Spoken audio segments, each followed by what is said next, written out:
Over the years, movies, video games, books, and TV shows have portrayed various levels of simulations of life. From the futuristic holodeck of Star Trek, to the visually and physically immersive virtual reality world known as the Oasis, from the 2018 major motion picture Ready Player One. The fantasy of spending time in a virtual world has captured the imagination of many. But today, we are not discussing simply visiting a simulated world like in those pieces of entertainment, but visiting the possibility that we unknowingly live in a world that is fabricated for our existence. In 1999, the movie The Matrix introduced the masses to the idea that we are all pawns in an artificial world tethered to our fake reality by ports located in our actual bodies in the real world. This path of the unknown is filled with questions that will not only leave you uncomfortable, but will have you questioning your literal place in the universe. Do we live in the quote-unquote real world? What would be the purpose of our world? What would be our purpose? Is this world less like that of the Matrix and more like that of the Sims? Are we living our own artificial lives, or are we simply an avatar of somebody else's actions and desires? Sit back, hang tight, and get ready to question everything. Welcome back to Infinite Rabbit Hole.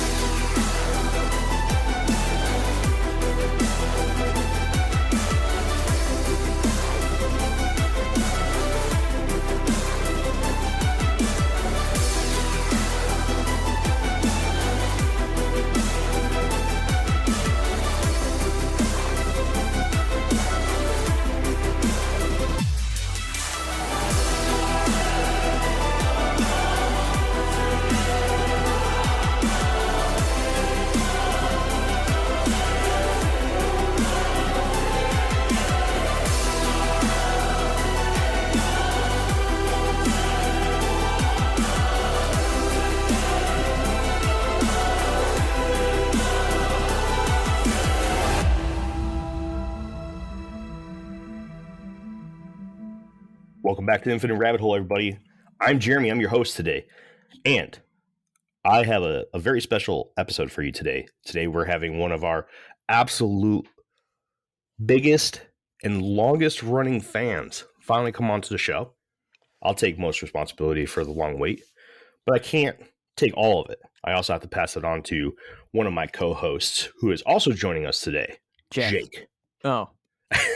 Nope, it's Jake. Jake, what's going on, dude? How you been?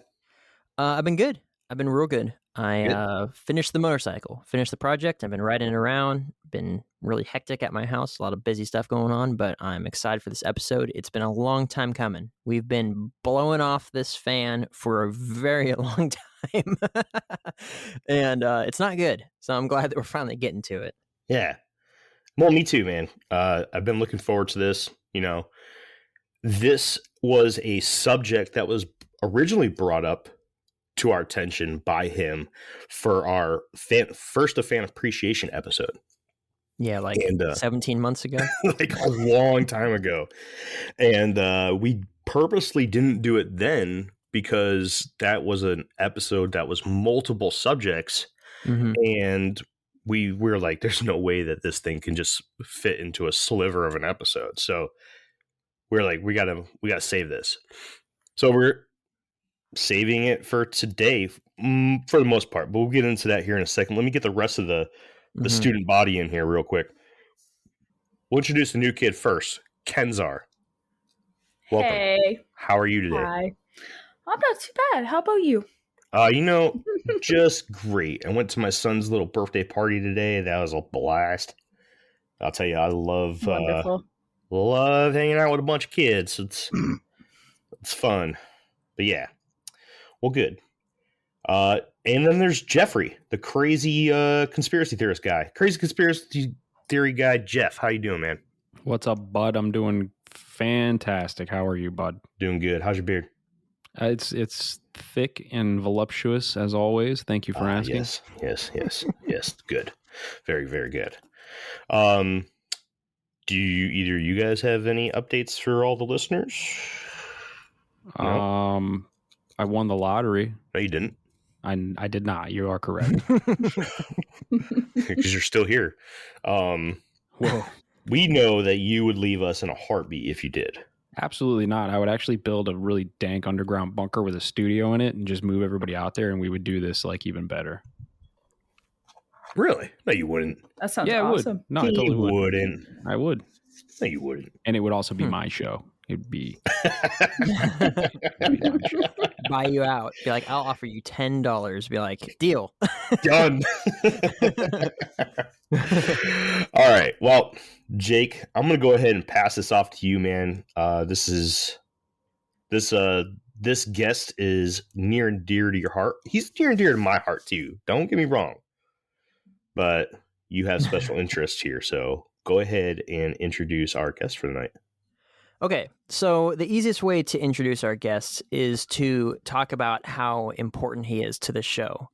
So we've talked about this several times, and I can't stress it enough that he was our buffer for all the crap we were producing when we first started this thing up. So he's my stepbrother, Grayson, and when we were growing up, we kind of had, we tried out the YouTube thing, right? We were making movies and stuff, and we're using our dad's Mac, I think, and using iMovie. And we were putting up these little videos on YouTube and stuff. And I don't think I think we only made like 5 of them or whatever, but we really enjoyed it. It was fun, right? We had a bunch of projects that we just never ended up releasing. And so we kind of had a background in this whole how to make audio sound good thing, adding music to stuff thing, you know, all that sort of stuff. So when Jeremy and I were both about to start actually putting out episodes, I don't know, maybe recorded like 10 of them of various degrees of suck that we gave to Grayson first. And he would give us these pointers on like what was good about it, what was bad about it, you know, and really just helping us to get to just a starting point, because at first they were just absolutely terrible. So he literally is the oldest fan that we have. I think Grayson has listened to every single episode that we have, and he'll have to tell you if that's wrong. But I think that he's the only person that continuously will listen to an episode and then give us pointers and say, hey, I like this, I didn't like that.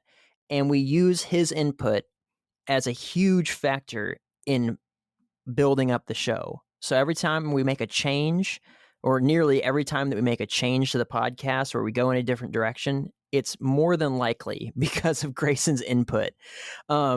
He's like the only person that we care about when it comes to like ratings and reviews and stuff. But I'm so happy to have him on. Like Jeremy was saying, we had our first fan appreciation episode, and he broached or made a comment on we should talk about simulation theory. And at the time, we didn't know nothing about simulation theory. And we really weren't in a good spot to branch out into that topic in any sort of meaningful way, or any sort of way that would, you know, captivate the listener's attention and not be a giant waste of time. So we put a pin in it, and we're like, we'll get back to it later. And unfortunately, later meant now, which is a crazy long time later. But we're happy to have him on. We're happy to give him this spot. And Grayson, thank you so much for being here. Why don't you do your debut and introduce yourself to the fans? Well, hey, everybody. It's nice to finally be on. Yeah, you make it sound like I'm some grand architect or something, but I'm just a guy that, just wanted to support my brother and his endeavors with Jeremy, who I've gotten to know a little bit. It's been fun. It's been really cool to hear you guys grow and be whatever small part of that I am. So, no, it's good to finally be on, guys. I think it was our second episode, right? It was either our second or third episode. I think it was the one that we actually interviewed my buddy Mike about his Rougarou experience, where I'm sitting there, I'm waiting for Jake to text or call me about Grayson's feelings about the episode. And I'm like, so what did he think? What did he think? And Jake was like, oh, he thinks it fucking sucked. It was horrible. Like the audio was just absolutely trash. And I was like, well, we know that, but how was the rest of it? He's like, I don't know. He couldn't listen to the rest of it. He said it's horrible. And I was like, man. But the very first episode, even that one that we joked about last week, let us introduce ourselves. The one that we had to remake last week. We joked a lot about how horrible it was and everything, but it was mostly horrible because of how awkward we were. And, we're not necessarily awkward anymore. We just kind of get on the mic and chat, just like we're having a conversation now. And he actually gave us really good feedback about it. He said that it was good. And if it wasn't for Grayson's initial comments, good comments, I don't know, it would have been tough to continue because it was a lot of work and a lot of I had to gather the balls to put out more episodes because it's a lot of work, to get started. And just wanted to say on air, Grayson, thank you for giving me the motivation and the critiques and stuff. And everything worked out really good because I like where we're at now. So thank you. Well, absolutely, of course, yeah. And I just want to clear the air that all of my feedback going through a Jacob filter is probably coming to you as, oh yeah, everything sucked. It's just the worst. But I promise it was a little more well thought out. The levels here could use some work, or blah blah blah. So I believe it. I do. I'm happy to hear that got to your ears as this is awful. Well, I give the Cliff Notes version. Right. So I like all the stuff that you're saying, and I'm just like, yeah, he hated it. But no, I second Jeremy's, thank you, because for us, I think that anybody that's starting out on a project, they need to know that what they're doing is worthwhile, that someone's enjoying it, right? That it's not just a giant waste of time. And considering it took so long for us to start getting people to leave ratings and reviews, for the longest time, it was only your input that we were able to take and say, okay, so this is where we need to change. This is what we need to do better at, or this is what we've nailed, whatever it was.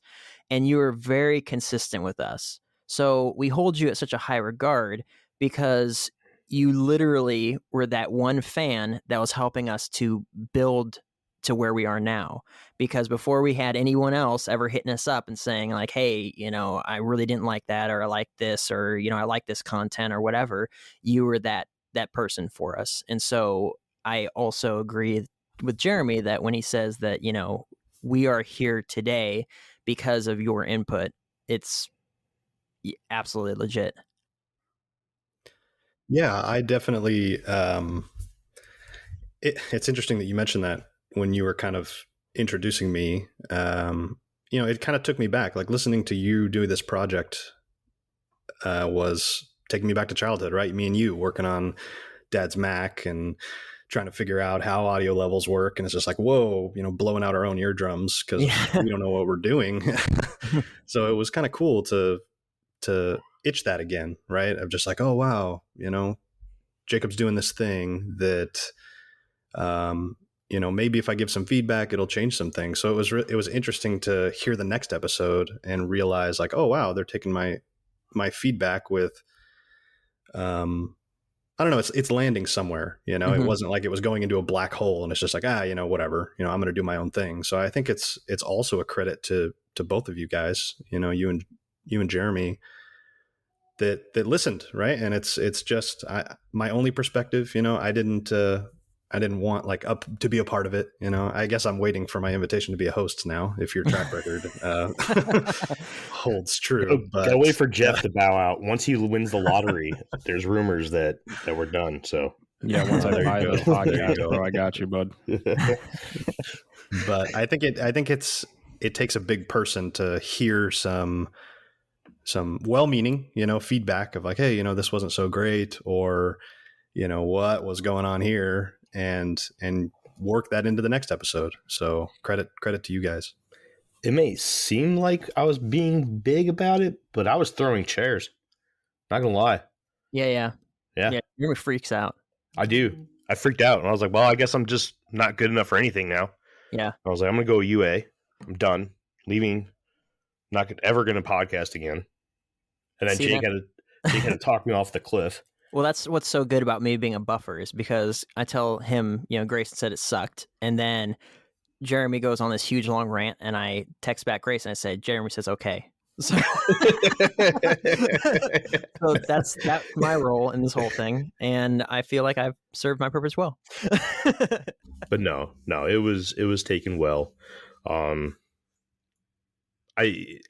can't really stress enough how much Grayson molded the podcast, especially in the beginning episodes, like first season. A lot of the changes that came on recommendations or points that were pointed out by Grayson, and that's as simple as that. We took the training wheels off, and we're kind of working our way, trying to be our own selves now. But if it wasn't for Grayson, we would never have learned how to ride a bike. So once again, Grayson, thank you very much. But to move on, let's introduce the topic. I know Jake kind of touched on it a little bit when he was introducing Grayson. The topic is simulation theory tonight. Obviously, you guys see that when you're hitting play on the episode, but I just want to make it clear that this is a topic that we will be revisiting. Today, we are having a conversation with a huge fan of ours about a topic that he wants to talk about. Mm-hmm. So, yes, there was some research done.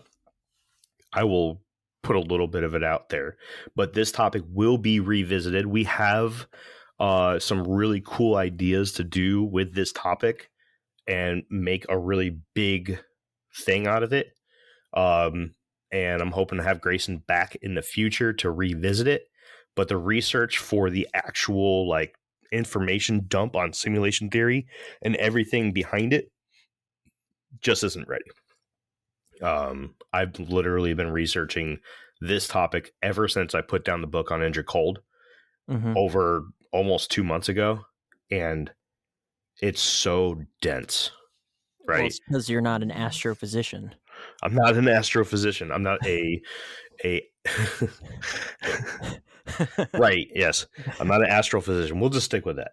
I'm not a quantum physicist.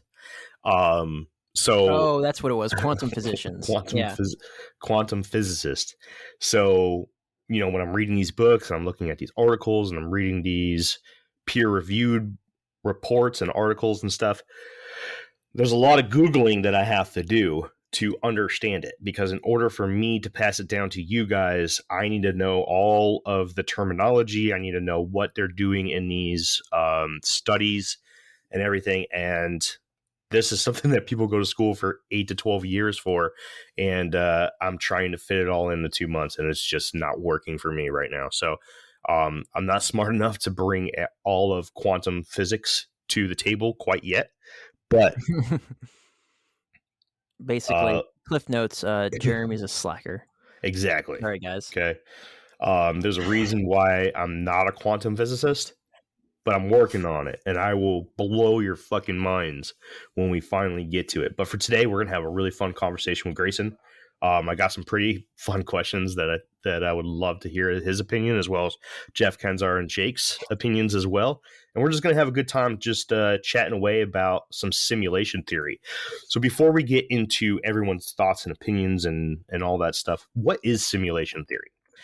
The simulation theory, or what is more properly known as the simulation hypothesis, thanks to Nick Bostrom, the founding physicist and philosopher of the theory, is a proposal that the reality of our existence is one that is a simulation rather than a real-life physical world. Some major theories behind this hypothesis is that we are living in a simulation of the past by our future selves, we are pawns in a video game, or we are simply just a simulation where all of our existence happens on a timetable equal to roughly a few nanoseconds in the real world. And of course, the theory that we are all living in a simulation within a simulation, possibly within another simulation. And since we do not simulate life outside of video games, then that would mean that we are at the bottom of the large piles of simulations. Does that make sense?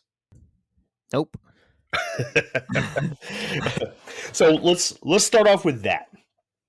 Okay. before we get into like our real opinions about simulation theory and everything, I just want to start it off with a question.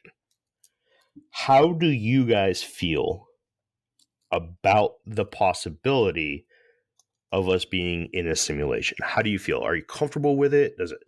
Does it irk you, or like is this something that you even think about when we're not doing this podcast? I'll go first. Yeah. It doesn't bother me to think about. Honestly, I know a lot of people probably get some form of anxiety thinking about things like this, but I find a certain level of comfort in it, which is kind of weird, I guess. But yeah, I think about it all the time, honestly. And if it's the case, which I believe it is, then cool. Sweet. Who's next? All at once. Okay, yeah. Got it, Kenzar. Get it. What makes me uncomfortable about simulation is I don't like the idea that I'm not living the life that I'm living. I don't like the idea that somebody else is controlling it, but I think it's very much a possibility. Okay. What about Grayson? Grayson, I want to hear your ideas about this. Well,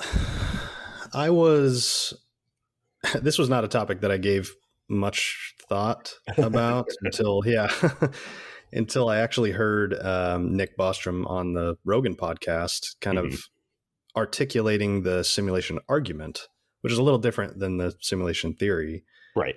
And it was very much like, oh, okay, I'm sure we'll get into that, or maybe that's topic for the next episode, but we can touch on it. It just got my gears turning of just like, oh, okay, well, this is a pretty good argument to the fact that we are living in, it's not bulletproof, but it's a good argument that we are living in a simulation right now.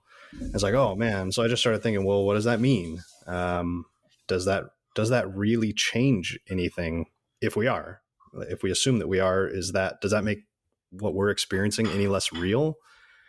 And I think I lean more towards, it doesn't really matter. I don't know if that says more about me than it does about simulation theory, but if everything that we're experiencing is real to us and those around us, and it doesn't take anything away from the fact that, oh, okay, this mic that I'm talking to is not quote unquote real, depending on what observer you're talking to. I don't know if that matters at all. That's kind of where I lean. I guess I'm more agnostic, but I think it's really interesting. Cool. Jacob. You know what I'm going to say? Demons. I think that doesn't affect me whatsoever. I don't think about it when I'm not podcasts, not focusing on anything podcast related. I think it's a fun talking point, but to put any sort of a legitimate amount of time into it to study it is just a tremendous waste of time. Because I agree with what Grayson was saying. It wouldn't change anything anyway. Okay, cool. So none of this is real. What's the difference? Right? Mm-hmm. And it just seems like another really weird, wacky theory that people spend their entire lives working on, and it's just like, wow, what a waste. I mean, well, I don't necessarily agree. I think that there is a very good chance that we are in a simulation. And that's even coming from before doing some research into it. I feel a little bit more comfortable in my thought process about it, or in my final thoughts about it. Not necessarily final yet because I'm not done doing the research, but just knowing that there is some sort of evidence out there that backs my initial feelings about the whole subject makes me feel a little bit better. I don't think it changes anything. I'd have to agree with you there. Even if I found out that I am in a simulation, the thing is that I still have children.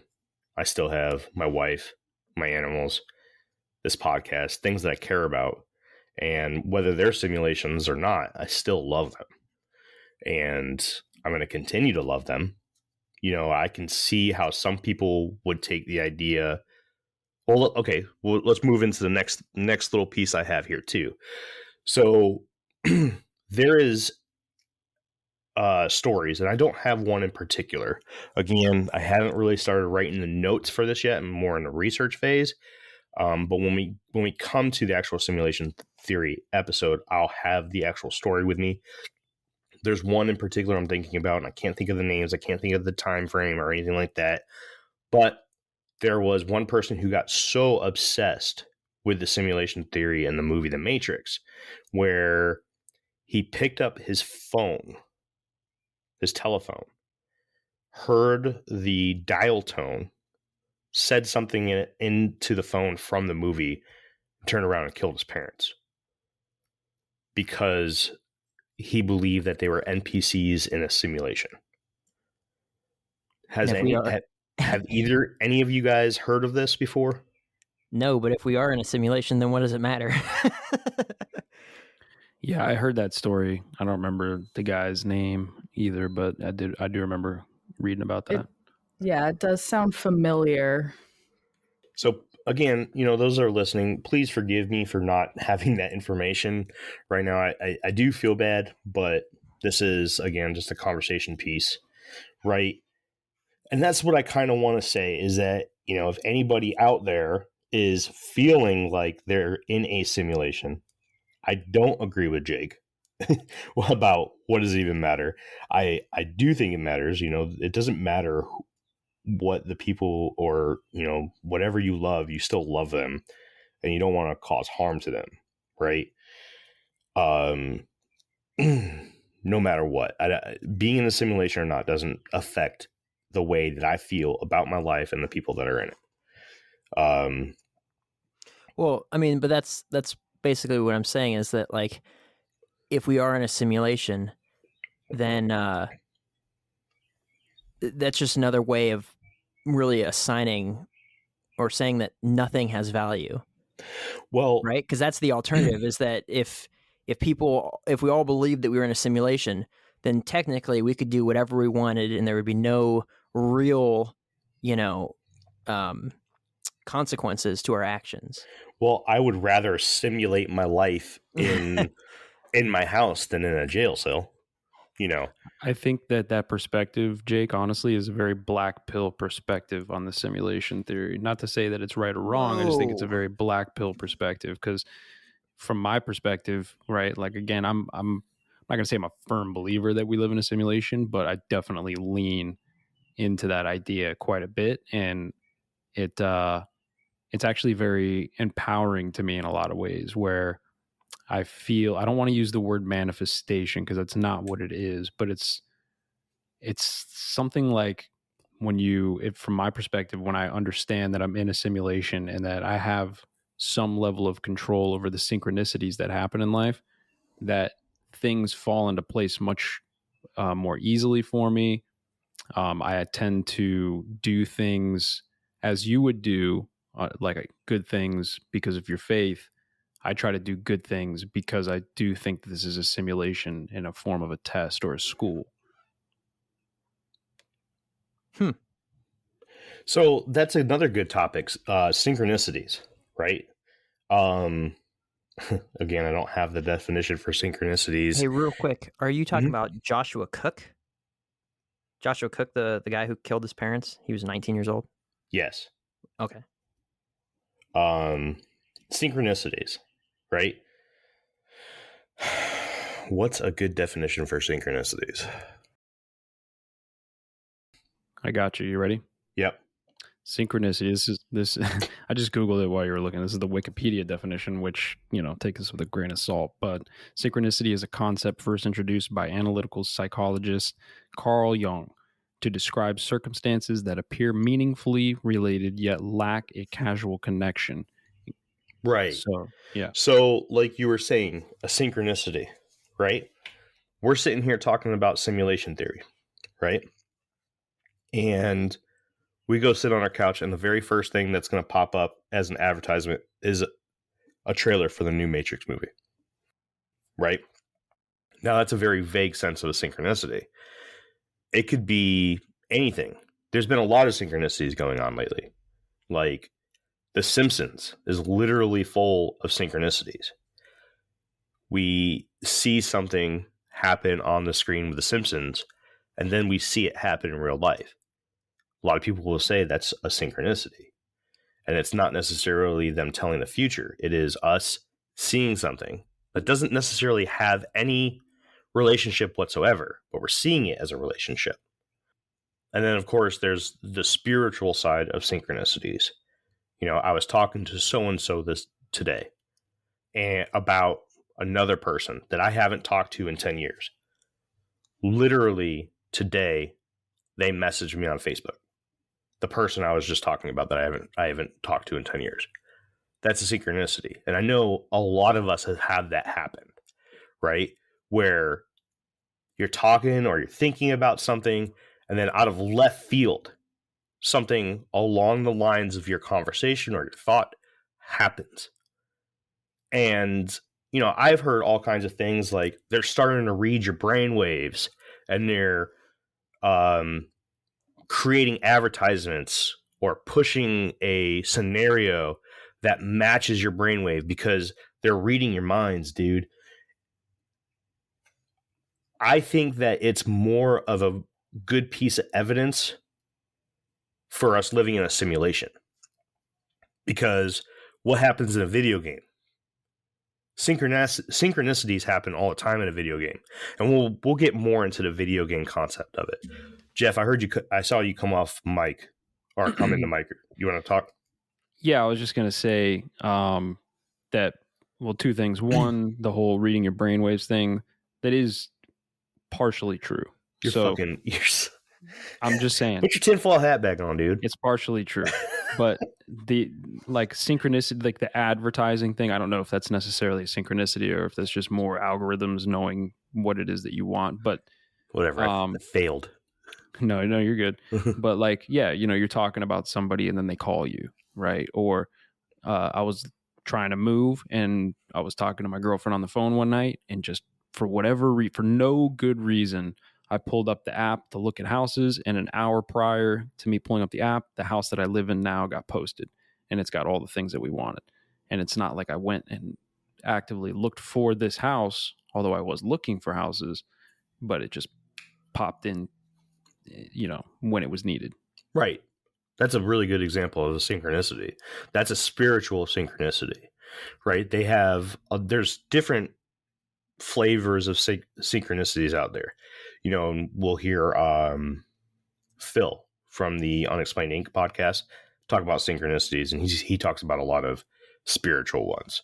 There's technological ones, there's physical ones, there's all kinds of different synchronicities out there. But the fact that synchronicities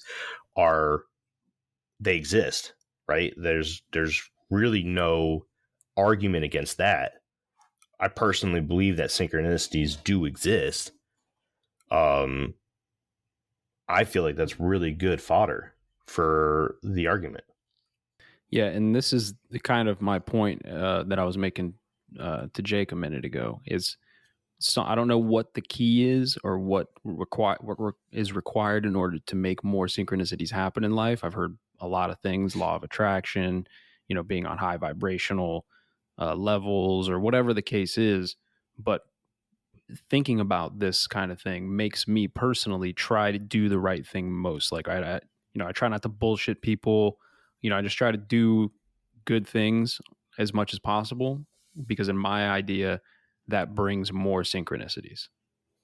But wouldn't it be fair to say that the reason why synchronicities are an evident or fodder for like, you could say that it's evidence for simulation theory is because someone has assigned that to become evidence for simulation theory, because it's an unproven theory, right? So someone says, well, this is an example of it, and this is how we have a really good idea that we're in a simulation. If they hadn't ever said that, then it wouldn't have been even thought of, you know, it could just be just a coincidence like everything else. Like I could say, on my perspective, being like, I just had a friend today hit me up that I haven't talked to in almost 2 years, right? Mhm. And I could say, well, I last month was saying that, gosh, he completely ghosted me and I haven't talked to him. And look, here he is hitting me up. That's more than a coincidence. That's a synchronicity, because unless there's like a time frame on it, right? I'm not studying this stuff all the time, but I could say, oh, that's a synchronicity. That's how we know. Or it could just be a coincidence because he missed me and wanted to hit me up and stuff. But it's only evidence for simulation theory because someone has said, oh, well, when you see things like this is how we have a good idea that we're in a simulation. I don't think it's necessarily evidence for simulation in that only, because there's a lot of people who believe in synchronicities that don't believe in simulation theory. True. So it could be a lot of things. Like I said, it could just be, or like Jeremy was saying, a spiritual thing, or whatever it is. It doesn't necessarily, it's not only tied to simulation theory. It's just one piece of the simulation theory puzzle. What do you got, Grayson? Oh, I was going to chime in, but you guys kind of covered it. And you can actually cut this out if you'd like, but I thought it's interesting that a synchronicity, from one person's perspective, can be, air quotes, evidence that we're living in a simulation, and to somebody else, the same synchronicity is more like, oh, that's actually divine, right? That's God working in my life to put this person in front of me in my inbox, and the same thing happened. So anyway, you guys can cut this out. I know. No, that's a great point. Kind of a touchy. Yeah. That is, because that is exactly how people with different viewpoints would see a synchronicity.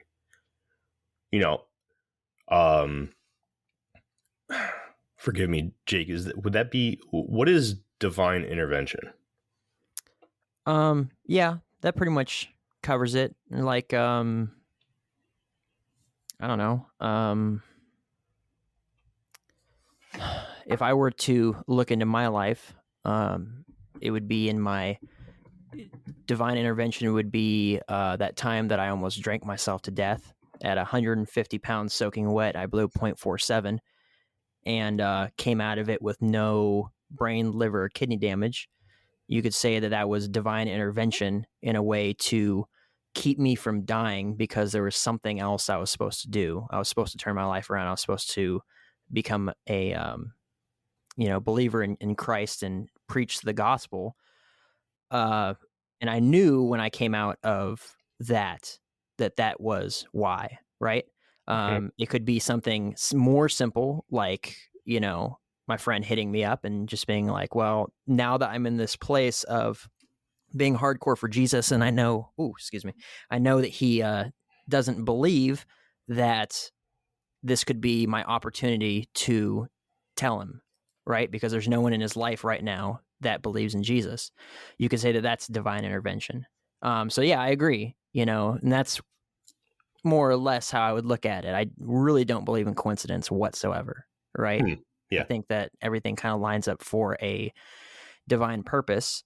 And that's not excluding the bad things, right? Or what we would perceive as being bad, evil things. That there is a direction that we're going in. So yeah, definitely could be divine, could be a God thing. Yeah, I can see how people would have different takes depending on where they fall in the religious, non-religious categories, or God or not God or anything like that, Right. And that's a good argument. Evidence for one person is, hey, this happened. And I see that as evidence for being, or evidence on the side of simulation theory. And another person will look at it and be like, that is evidence on the side of creationism. This is, So go ahead. Sorry, I didn't mean to cut you off. No, go ahead. Maybe I can bridge the two together a little bit here, but bridge it. The idea that we're in a simulation would also have to imply that there was a creator or code writer or whatever, take your pick, of the simulation. Just like in the movie The Matrix, Neo meets the architect, and the architect is the old bearded man, right, who created the simulation. So, and this is why people have heard me use the term the architect multiple times. Partially is because of the Matrix film, right? But it's also just another name for what somebody else might call God, right? And there's a billion names for God depending on your culture and where you are in the world. But for me, that's kind of this, it's almost the same, right? So we live within a creation that was created by a creator. And in this creation, synchronicities and or divine acts happen or miracles happen based on the creation. There's no difference in my mind of those things. Would you say that we're more likely like the Matrix, where we think that we are like, I don't know. Let's just use that as an example, right? The Matrix is pretty cool in the fact that like everybody on Earth, with the exception of the programs that are inside of the Matrix that are, that are just code, are living their lives thinking that they're living their lives, and they're actually trapped inside some pod, and they're just wired into the Matrix, and they're using their their energy to run the machines, right? That is a very interesting take on the whole thing. Is that your opinion of what's going on, or is it more along the lines of we are just moving out of action, or we're just living our lives based off of a code that was already written for us? Depends on what day of the week you ask me. Sometimes I feel like we're plugged in somewhere, living through like an actual simulation, ones and zeros. But generally, no. I generally think that simulation is not even really a good word for it. It's just a word that we have, and it is probably more like some form of a divine creation that we just exist within. I mean, there's even in a lot of religious texts talking about how this is a school for spirit, right? And it's, you are supposed to learn certain things, whether that is Christ or whatever thing people might, be trying to learn in this realm. But it was created by a creator, and we live within it, and we don't know what's beyond it. We don't know what's outside of this creation or the simulation. So it's just I think it's a language issue more than it is a difference in thought, I guess. Yeah, because I mean, we all agree words matter, right? Mm-hmm. So when you say something, a lot of people don't quite realize that a word has a meaning. Like if I say this is a cup, right, and I hold a cup, this is a cup. What do cups do? They hold water, right? And I call that tool that I use to hold water a cup. Simulation has a meaning to it, right? It means a simulation. And I like what Jeff said, that maybe the word simulation isn't necessarily the right word for it, and it doesn't match everybody's beliefs. Because we can be created from a creator, whether that be God or a different architect, right? And we could be created and living inside of a non-physical world in reality, right?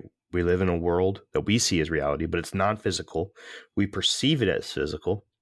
But then again, it can also not technically be a simulation, right? What is it to simulate something? It means to try something out, right? To test something. So one particular theory in the simulation hypothesis is that we are a simulation of the past, and that our future selves are simulating the past and watching it happen. So we are where we should be from the future in the past. We are right where we need to be. There's somebody that says, you know what? I want to see how this really badass podcast that ended up taking over the world podcast wise started. And there's people from the future watching us do this podcast. I think it's called the ancestral theory. That would be a simulation. They are watching it happen to learn something. How did this podcast start? What really happened in World War II? Did Indrid Cold really land and talk to Woody Derenberger? Did Bigfoot really walk in front of Patterson and Gimlin that day? These are all things that we could be living in for the future to learn about. That is a simulation, right? Now, when you get into a video game, because the simulation hypothesis often claims that we are in something similar to a video game,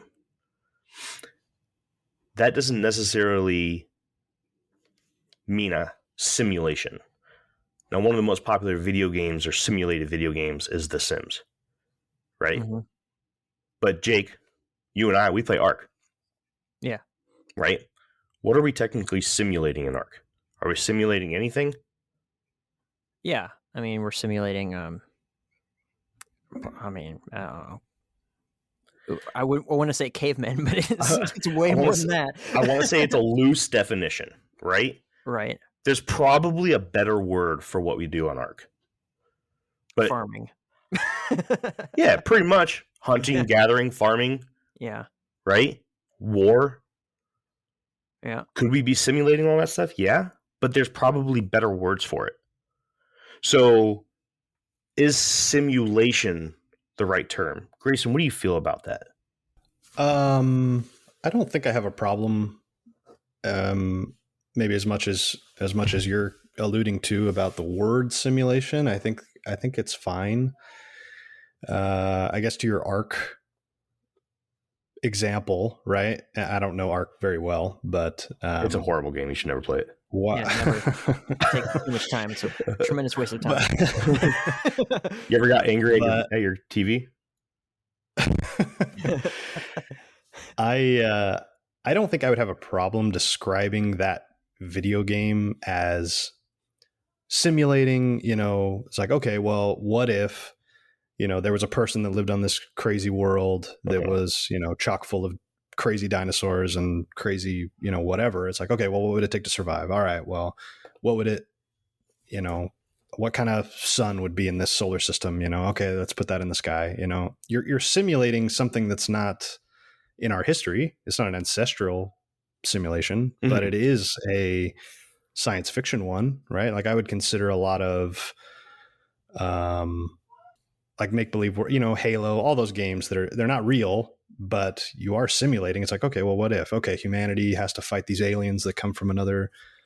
You're the main character, and you're in this simulated world, and things just play out based on your input. I guess a simulation, in my mind, I think of a simulation as something where I may make the rules to the simulation, the physics, right? But I'm not controlling anything, right? I'm not controlling a player. A simulation would be, okay, I want this. I want it to be dark out, no mountains, just a flat field, and I want to see a whole bunch of people run around, hit play, watch it happen, right?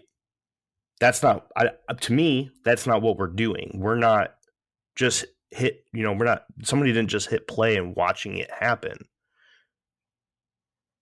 I feel like we are in control, right? It's like a intelligent simulation, maybe, where we are living inside of a simulation, like the world is simulated, but we are not. I don't know if that makes sense. Does that make sense? We're not necessarily somebody else's avatar. Yeah, it makes a lot of sense to me. I mean, I don't like to think of us being in a simulation as even like the ancestral simulation where we're just being simulated to be learned about or watched from the future. What I like to think is that we are sentient within the simulation. It's us, our actual sentience is in the simulation for a purpose, for a reason. right? Like we're here to learn something or to do something in this simulation, and it is us.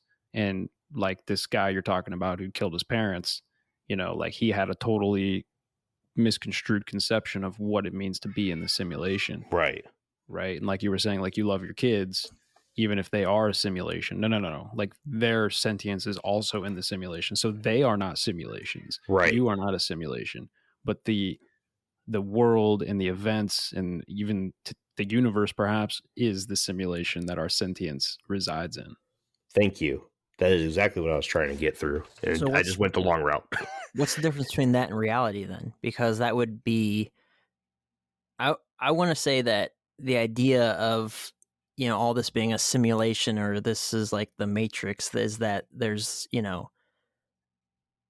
if it's just a parallel to reality, what we know, what we experience, what we're doing right now is, just say like we were all controlling drones and the drones did whatever we told them to, or like a character in a video game, right?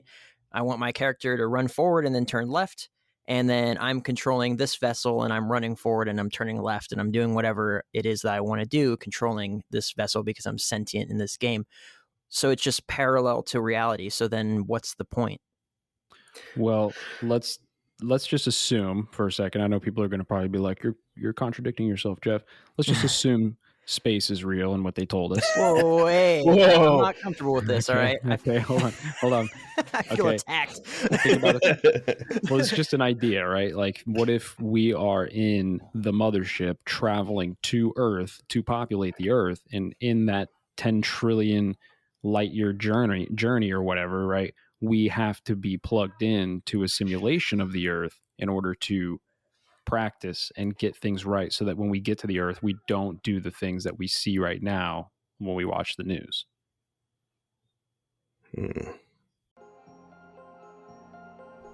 Hey everybody, bear with us while we take this quick break.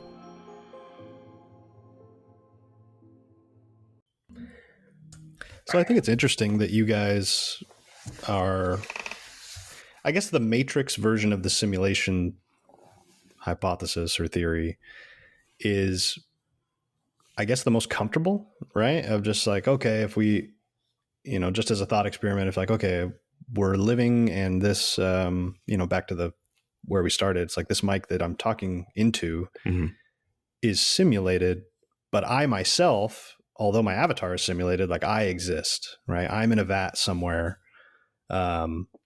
And I need to take the pill to wake up. But also, my wife is also in a vat somewhere, and it's just like, oh, okay. So we're all real. We're just all playing this collective video game. I think it's interesting that that it's not, I don't know. I guess it's not necessary for that version of the simulation to be true, right? I mean, there is,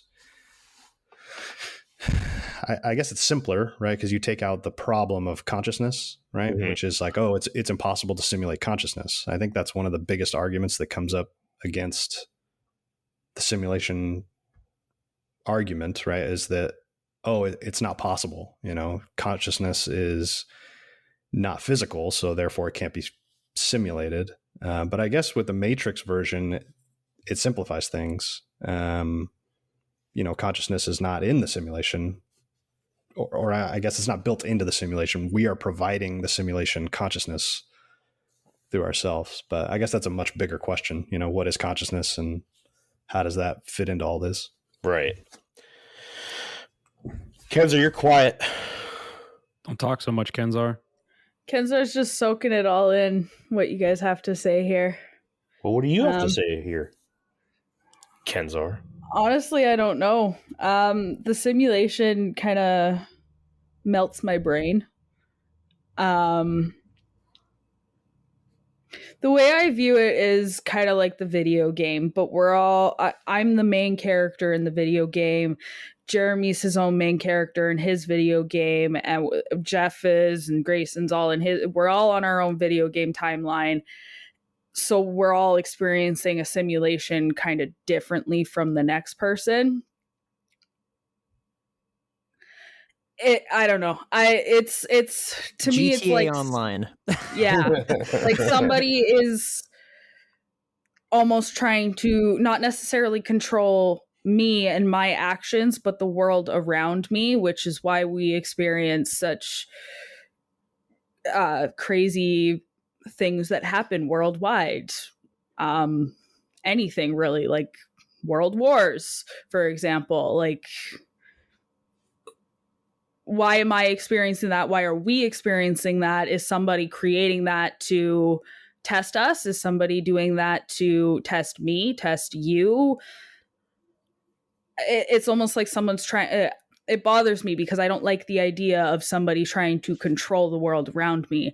I like to be able to control my own world and make my own decisions. And the simulation bothers me because it's like somebody else is trying to take that from me.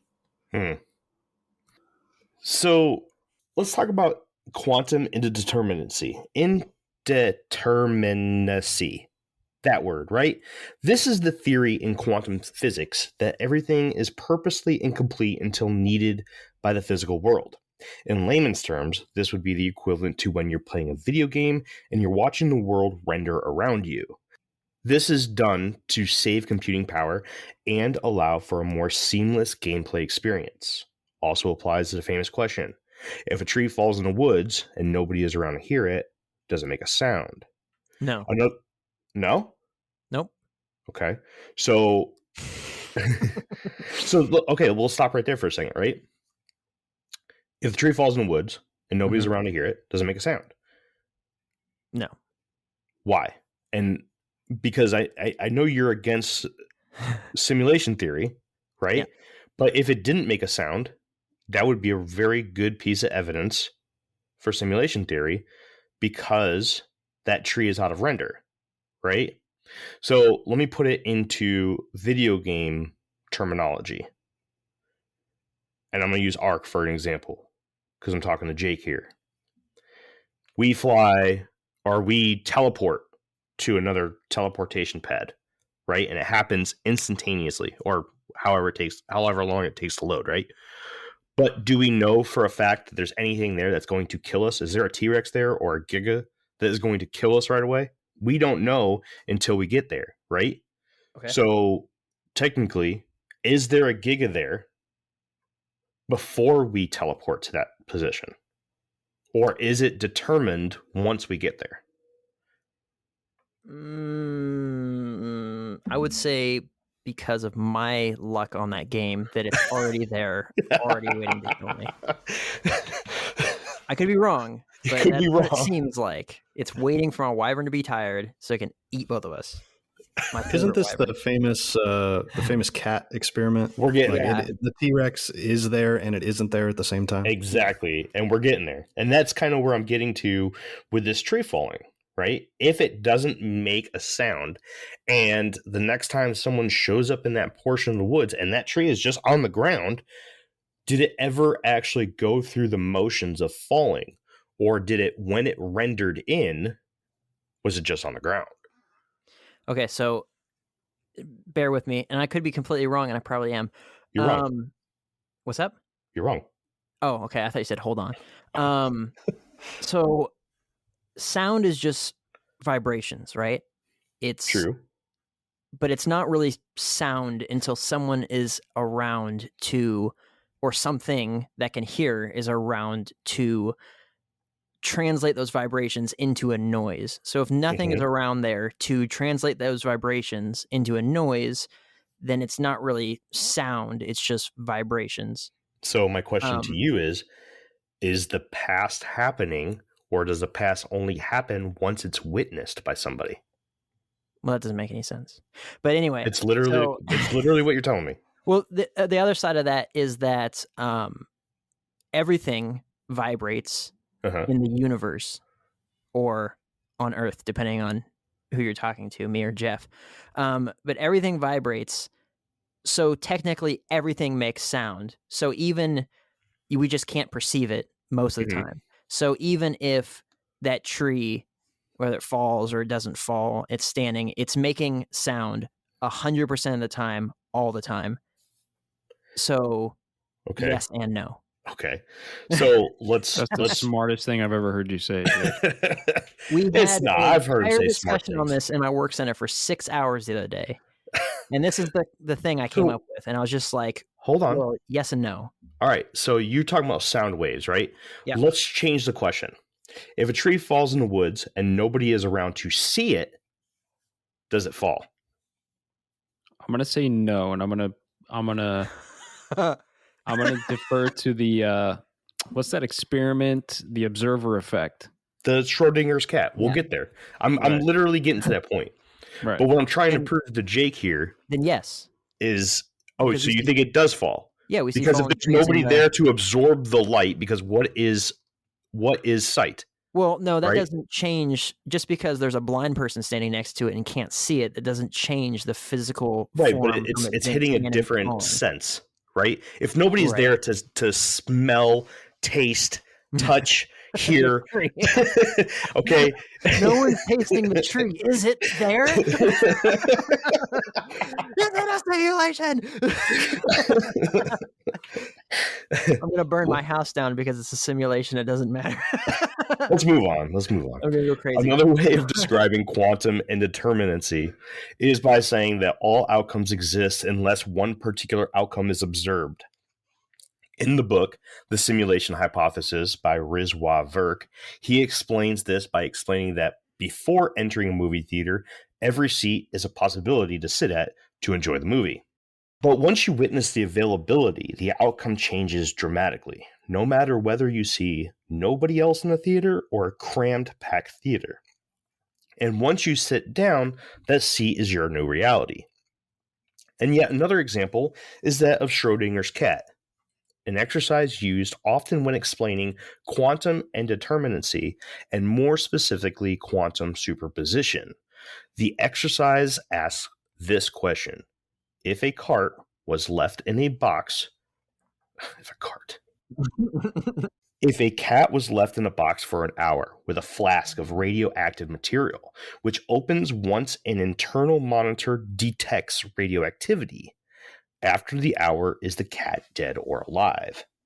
The answer, according to the Copenhagen interpretation, is that the cat is both dead and alive, and that an outcome hasn't been determined until there is an observer.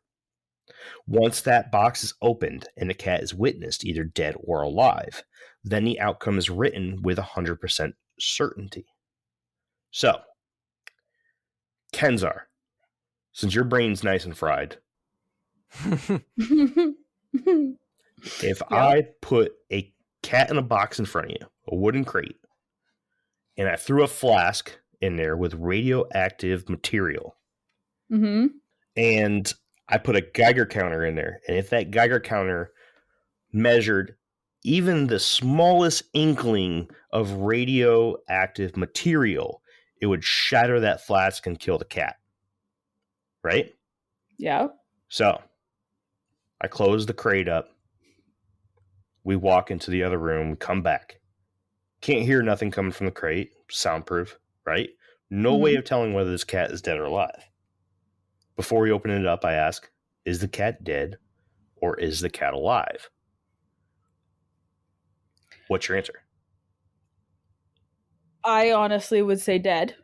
Okay. Because you have a flask full of radioactive material Mm-hmm. and a sensor for said radioactive material. If it senses it, it's just going to explode. Right, but what if there isn't a leak? Well, I'm just going to assume there is. Okay. Because I assume the worst in everything. So we open the box, right? And literally, history is not written. We can't tell whether the cat is dead or alive, but we open it up, the cat is dead. We do some tests on it, and we find out that the cat has been dead for 15 minutes, and therefore we can determine that at the 45-minute mark, there was some sort of leak of radioactivity. The Geiger counter caught it, shattered the flask, killed the cat, and therefore the past was written by witnessing the present. Are we all on board here? Yep. Okay. So here's my opinion on this. I think that our sentience has the ability to change the outcomes of things, right? So this is part of the simulation. I think that it's almost like, this is why I didn't want to necessarily use the word manifestation earlier, but it's almost like a form of that in a way, where I think that if you believe something, like Kenzar believes the cat would be dead and the cat would be dead, if we all, for whatever reason, truly believed that the cat wouldn't be dead, then it wouldn't be dead. I think that there's a certain power to that. And speaking of that, this cat is rubbing his face on my microphone. But Is it dead or alive? It's alive. It's definitely alive. but you know what? Does that make any sense to you guys? Yeah. Yeah. There's a lot of experiments and a lot of evidence for putting energy out into the world and getting a reaction, right? So, Yep. And that actually goes into why there's these group efforts to put energy out into the world to get a certain outcome, right? Yeah, I mean, that's the whole idea of placebos, right? I mean, there's actually, I can't remember the study, but they actually had cured cancer in some people using nothing but placebos, because those people truly believed they were getting treatments. And then as soon as they learned that they weren't getting treatments, the cancer came back, and a lot of those people died from the cancer. Mm-hmm. Well, that's on like an extremely small scale. I mean, it's you could say that the positive energy that they had from the placebo had nothing to do with it at all, and the cancer was just going to take its course anyway. That at some point it was just going to get worse or materialize and then kill them. Like, it had nothing to do with how they thought the drugs helped them or didn't So help are you them. saying it was a coincidence that you don't believe in? What do you mean? Well, if you had cancer and I gave you a placebo and made you believe that it was a treatment, and then Mhm. your cancer went away, is that a coincidence? Or is that because you truly believed that the cancer was going away from the treatment? I just don't think it's evidence one way or the other. It can't be definitively stated that, oh, this person willed their way out of this situation. And it also can't be said that the cancer was always going to do this. You know, it's just, I think that's why sometimes I have a problem with like placebo examples, because it's like, well, the other side of that could just as easily be what Jake is saying, right? It's just like, well, this was just always going to happen if you didn't treat this person. Sure. This is the course that was going to happen. So I agree. I think it's evidence. It's not proof, though. You know, if it was one time, one guy, then maybe. But if I'm not mistaken, this study was done on multiple people and the outcomes were the same. So you're saying that, like, well, wouldn't that be different than, you know, positive energy and good vibes? That's you truly believing that your body is fighting something, and your body starts reacting in a way that it's fighting back a cancer, until you find out that you've just been lied to, and then you lose all hope and you lose that will to fight. Like, people that's like, you know, people survive all kinds of craziness where it's just like, yeah, it definitely should have killed you. You know, it's like, you definitely, you know, it's pretty observable that a human body bleeds out and so long, but that whole struggle to survive and stuff against insurmountable odds, and people come out of these crazy situations, is like, there's really no reason why they should still be alive, you know, based off of observed realities over and over and over and over and over again, or like so long trapped in a mine shaft and stuff until they were finally rescued. And it's like, because they had that will to survive, and so their body pushed, versus someone who just gave up and just, you know, died. But if positive energy and all that actually existed, then I mean, I doubt there'd be genocides in Africa right now. Like, it would have more an effect than just a person fighting cancer. You know, it would be more observable on a larger scale. If more people were involved, there would be dramatic changes in the world, versus the course that we're on right now, which is like, well, they're not doing a very good job. Well, you're going to get me into like a whole other thing, but basically that's the whole idea of the like divide and conquer idea, right? Is because we're all being distracted and confused and fed negativity all the time. That's why we don't see greater good happening in the world. So In my opinion, that's by design. And this isn't even an argument for simulation theory, honestly. This is just an argument for the power of human thought, right? Is the cat dead or not in the box? And I just think that having a belief one way or the other has an effect on that somehow. All right, let me finish up quantum indeterminacy. But why are we talking about quantum indeterminacy and superposition? In Rizwan Verk's book, The Simulation Hypothesis, he discusses how video games use a practice like this to save on computing ability. Video games like World of Warcraft, and if you've been around long enough with us, you know Jake and I play a game called Ark, use world-building engines and GPUs in order to bring the simulated world you are playing into existence as the observer moves among the world. This allows the GPU to process the world needed by the observer only when called upon, and the rest of the world is left in what is known stasis. In stasis, the world doesn't exist. Therefore, nothing happens. Or better yet, according to quantum superposition, everything is happening at once, and the actual outcome doesn't show on the screen until a player arrives in the vicinity of the event, because before you get there, all possible outcomes are possible. So, this kind of brings up the question that is a popular talking point when it comes to the simulation hypothesis. GPU's processing ability. In order for this to be a computer simulation in any way, shape, or form, and we have multiple different players, let's say all 5 of us are a player, right? And, we'll assume that there's some NPCs out there. I'm sure you guys have met some NPCs. I know for fuck's sake, I have met some NPCs for sure. Right. They love to cut me off on the road. Right. One of the biggest arguments against the whole idea that the generating power would have to be so immense is that no, it doesn't have to be so immense, because you literally only need to process the stuff that's being observed. Going back to the tree falling in the woods, right? The tree falls, nobody's there to witness it. Does it actually fall? Technically, in a simulation, no. It wouldn't actually fall. It would just be on the ground next time someone was there to observe it. The process of it actually falling would never actually happen. We have things in this world, and I'm not saying this as what I really believe. I'm just bringing the simulation theory to the table.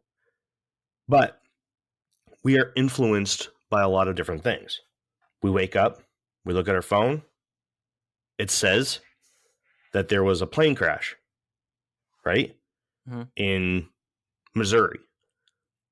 Did the plane crash until you observed something saying that it happened? Was that a reality until you observed it? So you wake up, history has not been written. You read that there was a plane crash in Missouri. Now, from your point of view, in your simulation, there was a plane crash in Missouri. That is another example of the past being written by the present. And nothing was actually computed. No GPUs, nothing were used to actually simulate anything. It just happened. What do you guys think about that? Well, I think a lot of things about that, honestly. I'm personally under the belief, being the conspiracy guy, that most of the things that we hear about happening aren't actually happening. It's just a story. So, to use your example, if a plane crashes, did it crash, or did it crash after we knew about it or whatever? Or is it possible that it didn't happen at all and it's just information being fed to us? So I don't know. I think it's also that's an interesting example with the plane crash, because it involves death supposedly. So I think that's an interesting example. I've always liked the example of atoms, right? So it's just like, okay, we can all, or I don't know if we all can, we can all kind of agree that it's like, okay, there's atoms, this desk is made of atoms, right? If I took out super microscope and rip this desk apart, I would see all these little things happening, right? Or I would see all the fibers and everything that was done to make this desk. But it doesn't necessarily have to be that way right now, right? I'm not looking at the inside of this desk right now.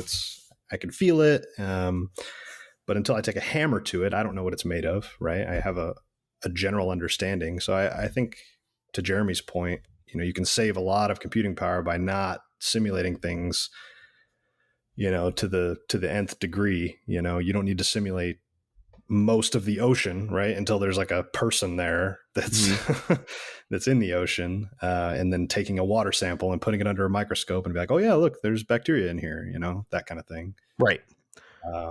Until it's observed. And it would save a lot of computing power.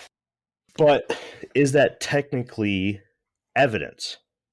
Or is that just an argument on how... Is it an argument cutting the puzzle piece to make it fit? Yes. I kind of think it is. And I the reason is, if there is some architect, right, or God that's able to create this entire simulation, which would potentially encompass the entire universe, why do we assume that there's a limitation on computing power on that level? True. We're looking at it from our perspective. Of course, there's limitations, but on that level, there might not be limitations. And that does come up, from time to time in the simulation hypothesis, right? It does. To use a really old example that I used a long time ago is that we're talking from the point of view of an ant, right? The ant knows nothing but the world that it lives in, right? It walks in our grass and it sees these tall plants, which we call grass, and we see it as something small. Does it know anything about the world that we live in, that we humans live in? Does it know anything about flight, airplanes flying through the sky, about going to work every day? Does it know anything about how logistics systems work? Anything like that? No, it only knows what the ant knows. So if I were to go down in size and be able to communicate with an ant and tell them about the internet, about quantum physics, right? Well, since we're on this, if I talk to them about quantum physics, are they going to understand it all? Or are they going to be like, yeah, none of that shit is possible? Are we looking at this from the point of view of an ant? Are we seeing it with limitations that we apply in our own lives, or that are applied to our own lives? And I think that's one of the things that, so far thinking, hearing Jeff talk, that's something I agree with Jeff, is that I think we're looking at it the wrong way by even thinking that we need computing power, because that's a very human point of view. Is that what you're trying to say, Jeff? Yeah, but also there is something called the sentient world simulation. You guys ever heard of this? I have. And it's literally, it exists in our reality now, where these institutions have created this this sentient world simulation, where they just input all of the data, from everything that they've ever collected and all the trends and everything else, and they have a world simulation right now, and it predicts things and all kinds of stuff. And that's just using human capabilities. They're able to create a sentient world simulation. So imagine something way beyond what we have and what it could simulate. Is that what the Simpsons are using? It could be, man. I mean, I got I got a paper pulled up right here from Purdue University talking about sentient world simulation. And so, I mean, it's definitely a thing. And I don't know how in depth or how good the sentient world simulation is, because I don't have access to it. But, it's a continuously running model of the real world. So who knows how, advanced the simulation that we're in could be incredibly advanced. I think that in order to form my opinion on it, I would have to know which model we're looking at. That we are all controlling ourselves and we all exist, but somewhere else, and we're controlling this, or that the NPC theory that we exist but no one else exists, or the not so crazy NPC theory that most of us exist but some of us are definitely computer generated code, in order to form a more in order to form my opinion on it, because there's a different thought process to each one. If it was we are real, right? We're controlling ourselves, but everyone else is an NPC affecting our reality, then that's when it goes into my original point of what does it matter if that guy killed his family? What does it matter if any of you guys died? Because none of you are actually real. I'm the only one that's real. So everything would be brought down to the value of I should never donate to charity. I should never do anything like that because people don't matter because they aren't real anyway, which would be a really frightening thing to exist if you actually believed that, because it wouldn't matter if you walk down the street and decide one day I want to just rock this kid in the face, just because they're next to me, because they're not real anyway. It would it wouldn't take anything away from what Hitler did, because he wasn't actually real, killing real people. It was all a simulation, and you're just observing it from your timeline, right? It could be really, really whacked out.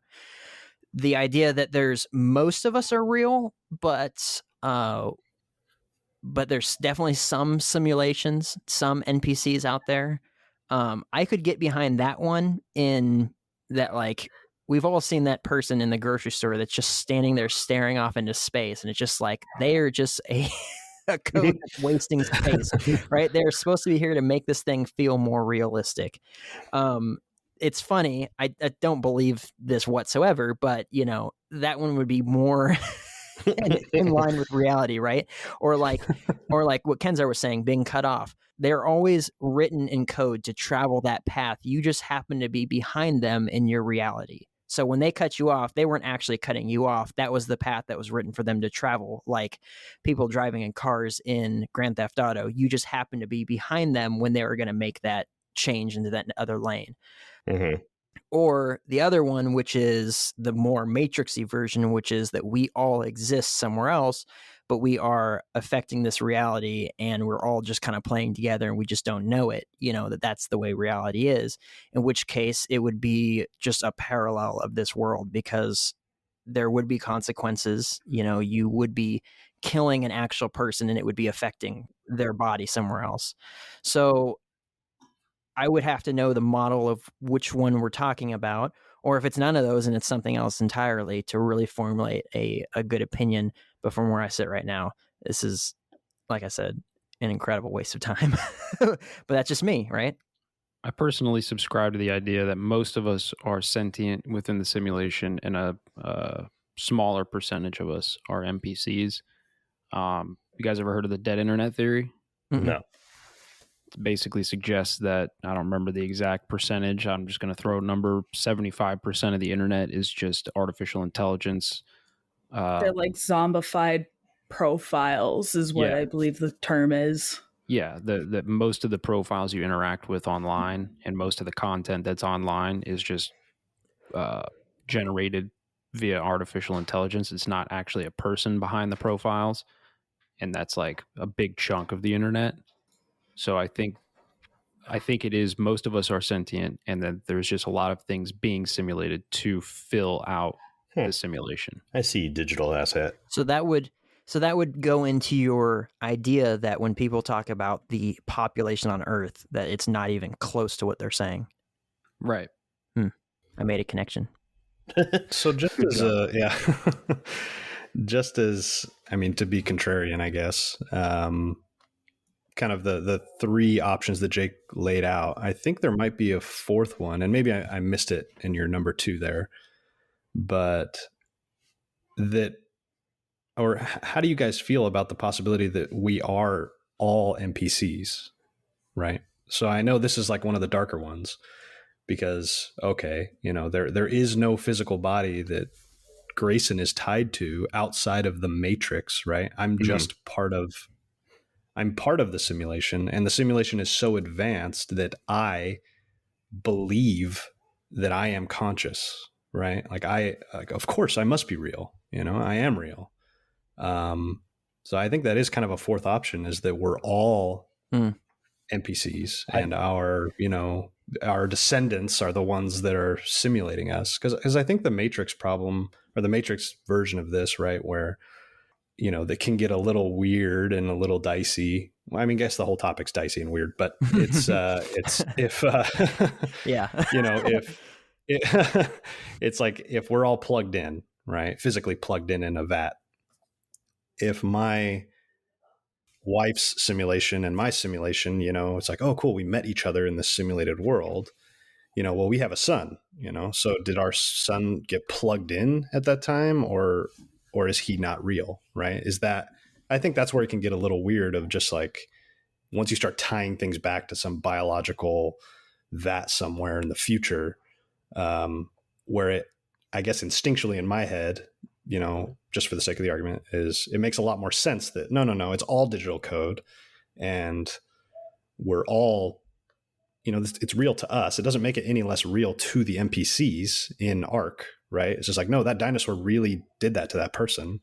But we're all NPCs, That's an interesting idea. There's a document I've talked about a few times. I don't know if I've ever talked about it on the show, but it's something that I'm going to do an episode on in the future here. But I'm just going to give you like a little taste of it. It's the Analysis and Assessment of Gateway Process. It's an Army Intelligence Command document that came out in, I think, 1984. And it says in there directly, it says the universe is one gigantic hologram, and your mind is also a hologram that decodes the universal hologram. So that could be what you're saying with this fourth option, that we are just ones and zeros or something. That could also be disinformation from intelligence agencies, though, too. So I just want to say that. True. So would this hologram include space? It says the universe is one gigantic hologram. Oh, the universe has space in it. A lot of space. A lot of empty space. All right, we're back on space being real, guys. Yeah. Space is real. In our reality, Settled on the infinite real. rabbit hole. Tune in next week when we think it's fake again. I'm telling you, man. I have to. It's funny because I have to say this like every time we talk about space, but I don't necessarily think there's nothing up there. I just don't think the information that we're given about space is 100%. You said it was fake. I don't think they give us the whole truth and nothing but the truth. So I speak facetiously when I say space is fake. I think that there's a realm there. It's just not everything and only what they tell us. I told someone at work the other day that space was fake, and they started screaming and cussing at me. It was actually pretty funny. Until I get that a lot. That happens to me more often than you freaked out. It was great. I'm like, all right, man. It's not that big of a deal just because you're a space believer. Nerd. All right. Last question. We're already at an hour and a half here. We're going to start with Kenzer because she's just so quiet. You should have shut up this whole time. It's crazy. Welcome back to the show, Kenzar. Hi, thanks. I've been here the whole time, but... So, let's all play ball here, and let's say that we are in a simulation. What's the purpose, Kenzar? Oh, I don't know. What's the purpose? You're right. Beyond me. You wanted to be a host. What did Jake say in that episode we recorded on... Fly or hit the ground. By the way, we were on a show called Tales from the Animal Kingdom. Awesome show. We did a great job there. Check it out. But yeah, fly or hit the ground, Kenzar. What is the point of the simulation? That's actually a good question. I don't know. Maybe just to, exactly like you said at the beginning, maybe it's just to figure out how to get it right. And not destroy the universe or the planet or whatever. Okay. The plane. Yeah, the plane. That's a good word. Thank you, Jeff. Yeah, I'm gonna agree. I think that's the whole point of, if we are in a simulation, I think the point is it's a school. It's a form of school, whether it's a spiritual school or a physical school. If you take the physical route, it's so that we don't fuck things up and cause world wars and cause whatever, right? The polar ice caps to melt, or take your pick of the thing. Or it could be a spiritual school, where you're supposed to find your faith or whatever the case is. I think that it's just a school for us to do one of these things. It's a soul school. And that's with the intention of eventually leaving the simulation, is kind of what you're saying? I would hope so. I like to think that that's the case, right? Like in the Matrix movie, they get unplugged and now they're in Zion, even though it's a terrible fucking place and they're being chased by human-eating monsters or robots or whatever. But yeah, I mean, let's take like the faith angle, right? You die, and if you follow the instruction book before leaving Earth, right? What is the anagram people say for the Bible? The book, I don't know, but you get what I'm saying, right? You do the things, you live by the golden rules, you find the faith, whatever it is, you get to go on to Valhalla, right? But wouldn't that reality be the same for everybody? Because you said it earlier, you're like your God or whatever he's called in all these different cultures and stuff. I think you said that there's a million different examples. I mean, technically speaking, if you're bringing in Hinduism, there's 320 million Hindu gods and goddesses, right? So, but the reality at the end would be the same for everybody if that was the circumstance. And all of these gods and goddesses and stuff call themselves different things. They have different attributes. They're not the same at all. They're not compatible. So where one version of this deity is telling you to love your enemies and pray for those who persecute you, the other one's telling you to kill people. Yeah, unless it was like a different assignment for each person. I think it could be a different assignment for each person, or I could take it from your perspective where there is one assignment and you have to figure out what that assignment is and you have to follow the assignment. So it could be either way. I don't think there's any way for anybody to know for sure, which is why you have so many different religions and things like that out there, is because nobody truly knows. People have beliefs and faith that they know what the truth is, but I don't think that anybody could say with certainty that anyone is wrong or right. You just have to go on faith. Ooh, it's a tall order. Jake, what's the end goal, right? What's the purpose or the point? Yeah. I mean, what would be the point of being in a simulation? Because this is something that you were asking earlier, right? It would be for the fun of it for the person running it. So you would think, oh man, what's the game that they play in? Think about like not The Sims, but there was a version, like a bigger scale version of The Sims that I used to play on Second Life or something like that. No. It was a long time ago. I think Grayson and I used to play it. Honestly, I'm digging back like 20 years right now, and you could create Oregon Trail, a city. Yeah, right. Your party died of dysentery. You could create a city and buildings and amusement parks and all kinds of stuff. And there was Tycoon NPCs that lived in it. I get it might have been Roller Tycoon Coaster or something. Tycoon. Roller Coaster Tycoon. There you go. And then you could also attack the city with like aliens and UFOs and like natural disasters and all kinds of stuff. SimCity, is that it? Okay. Yeah, SimCity. If we said that all of those NPCs thought that they existed, and you or me as the person that created the city and created, society for them and then attacked them with natural disasters and stuff, I'm playing a video game.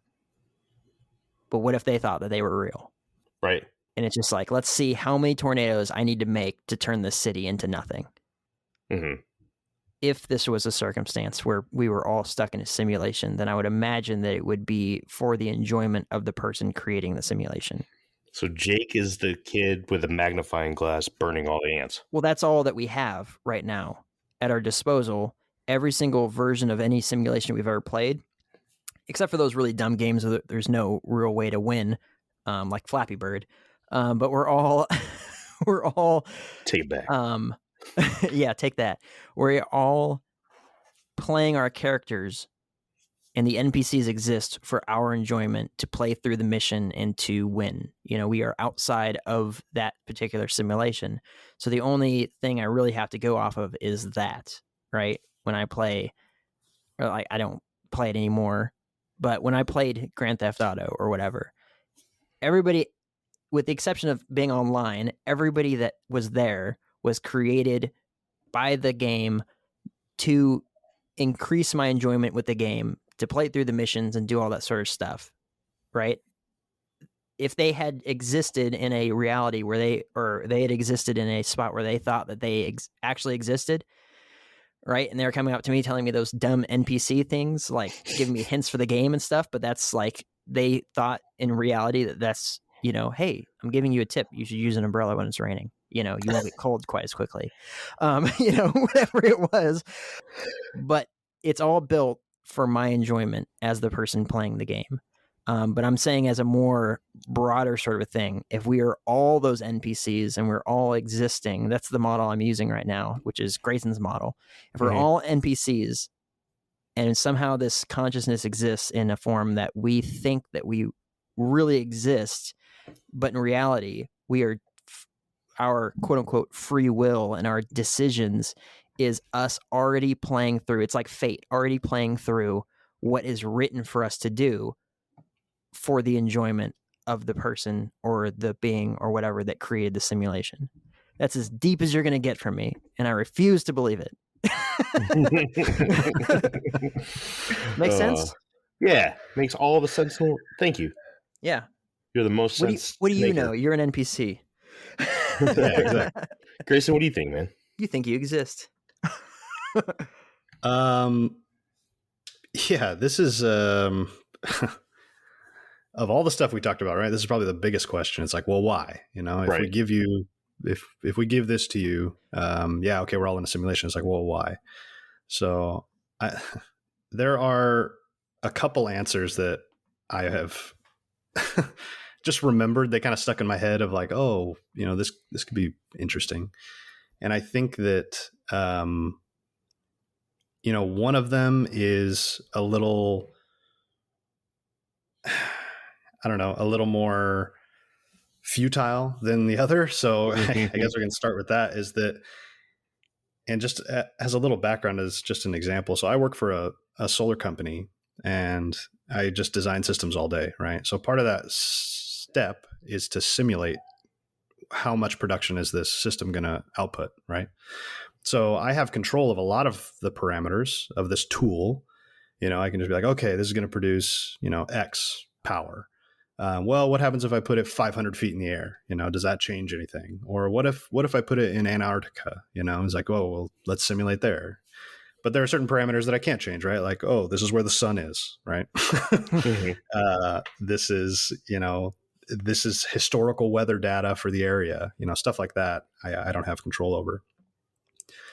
So what if the simulators, right? This is off the model of we're all NPCs, right? There is no matrix. We are, we're all lines of code. What if the simulators are simulating, okay, what would humanity look like if America won the war, right? And then all these parameters just play out. So it's not that it's fate necessarily, right? Like one variable was input of just like, okay, Germany loses. And everything just plays out, right? And all these NPCs go about their daily lives and one thing leads to another. And here we are, right? And then just as easily, there would be another simulation where Germany wins and, and whatever base reality is, who knows? So I think that's an interesting one because we do that stuff now, right? That's my daily job. It's just like changing variables and see what the outcome is. It's not necessarily for fun, but it's to educate yourself about how changing one little detail can drastically change, the result that you get at the end. So it's like the cause of the multiverse. Yeah, for sure. Yeah. And we didn't even touch the simulation argument, which kind of implies that there are a countless number of simulations and we're just one of them. And then I think the other one, which we also didn't touch on, which is kind of the most sci-fi and I don't know, fun one, I think, is if we assume at some point we develop AI, right?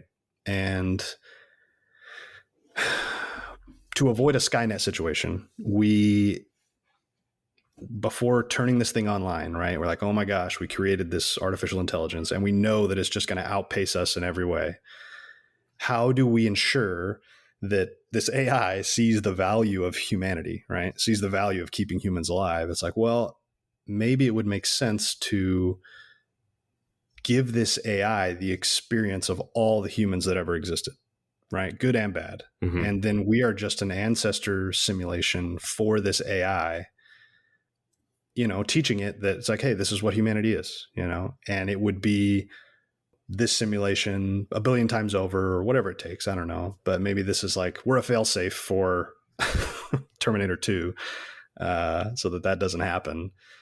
And I don't know. I think that's kind of a more goofy one, but it was plausible, Yeah.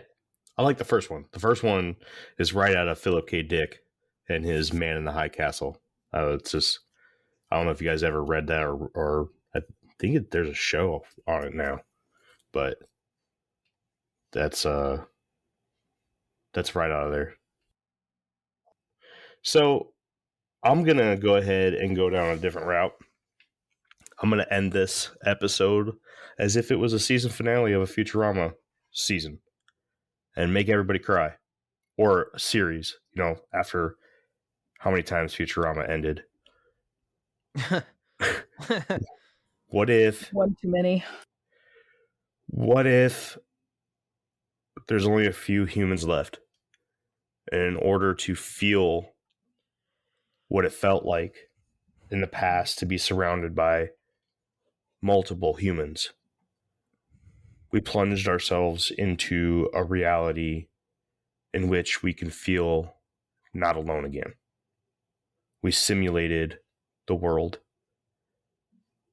Most of us are NPCs, and the few that are in their little chambers hooked up are the only ones left to live. And we're really here just to feel the human experience again. I heard that on another podcast, and I was like, wow, that's a tearjerker right there. That's super dark, bro. It's super dark, right? But yep. Super dark. That's almost as dark as Grayson's second idea of us just being, because I thought that was dark. I was like, damn, am I really just like an AI living through this experience? And then wow, bro. Yeah. Bum me out. Right. Your decision to wear what you wore today, was it your decision, or was it already written in code that you would put those socks on with those shoes and those pants and that shirt and hopefully those boxers and walk out the door? Yep. It makes me question whether or not this is actually my favorite sweater or not now. Do I even like this thing? You know what, Jeremy? It turns out I have no opinions on that clock that you gave me with Bigfoot on it. Sorry. Hate it now. Yeah. Because I know my real self likes it. I'm going to rebel. No. And, when I heard that, I was like, geez, man, that's like the end of Futurama's season finale.